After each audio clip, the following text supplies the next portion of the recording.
Hello dear student, welcome back to my YouTube channel. Myself Vicky Saini, BSc nursing third semester. आज हम बात करने हैं कि जिन भी स्टूडेंट के पास ट्वेल्थ के अंदर बायो सब्जेक्ट है तो वो आफ्टर ट्वेल्थ क्या क्या कर सकते हैं, कौन कौन से कोर्स कर सकते हैं और उनके पास बेस्ट करियर ऑप्शन किस किस फील्ड के अंदर है। तो हम बात करते हैं सबसे पहले नीट। यानी जो भी बच्चा ट्वेल्थ के अंदर बायो सब्जेक्ट लेता है तो उसका ड्रीम होता है कि वो नीट क्रैक करके सबसे पहले एमबीबीएस करे।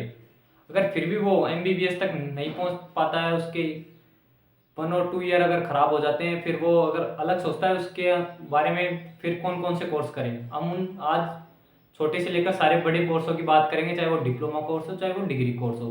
तो सबसे पहले बात करते हैं हम नीट क्रैक करके आप कौन कौन से कोर्स कर सकते हैं। तो सबसे पहले बात करते हैं हम नीट की। तो सबसे पहले बात करें हम नीट। ये एंट्रेंस एग्जाम होता है एक, जिसके थ्रू आप MBBS, BDS, BAMS, BHMS, BUMS, BSMS and BVSc and AH and BPT के अंदर एडमिशन ले सकते हैं। ये सभी कोर्स डॉक्टर लेवल के कोर्स होते हैं।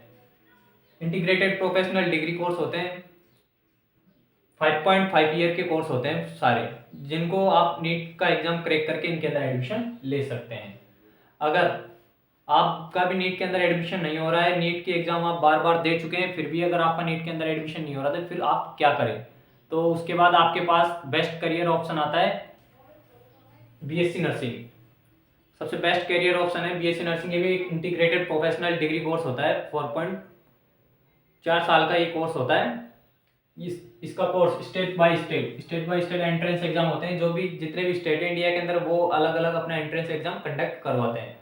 उसके थ्रू आपको बीएससी नर्सिंग, चाहे प्राइवेट कॉलेज हो चाहे गवर्नमेंट कॉलेज हो, उसके अंदर आपको एडमिशन देते हैं। और एम्स के अंदर भी बीएससी नर्सिंग कर सकते हैं। एम्स अपना एंट्रेंस एग्जाम अलग करवाता है, लेकिन उसके अंदर ओनली प्रायोरिटी गर्ल्स को दी गई है। वहां से केवल गर्ल्स ही बीएससी नर्सिंग कर सकती है। उसके बाद आता है एएनएम और जीएनएम और एएनएम। ये बेस्ड ऑन 12%, आपके जितने भी 12th के अंदर परसेंटेज है उसके बेस पे आपको काउंसलिंग के थ्रू एडमिशन मिलता है, चाहे वो प्राइवेट कॉलेज हो चाहे वो गवर्नमेंट कॉलेज हो।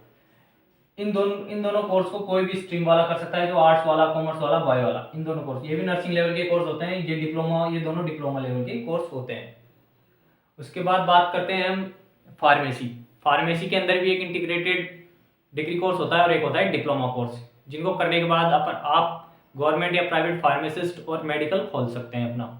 तो हम बात करते हैं फार्मेसी भी state by state entrance exam conduct करवाता है, जिसके थ्रू आपको बी फार्मा और डी फार्मा के अंदर एडमिशन मिल सकता है। इनके अंदर आप डायरेक्ट एडमिशन भी ले सकते हैं, लेकिन बीएससी नर्सिंग के अंदर आप डायरेक्ट एडमिशन नहीं ले सकते।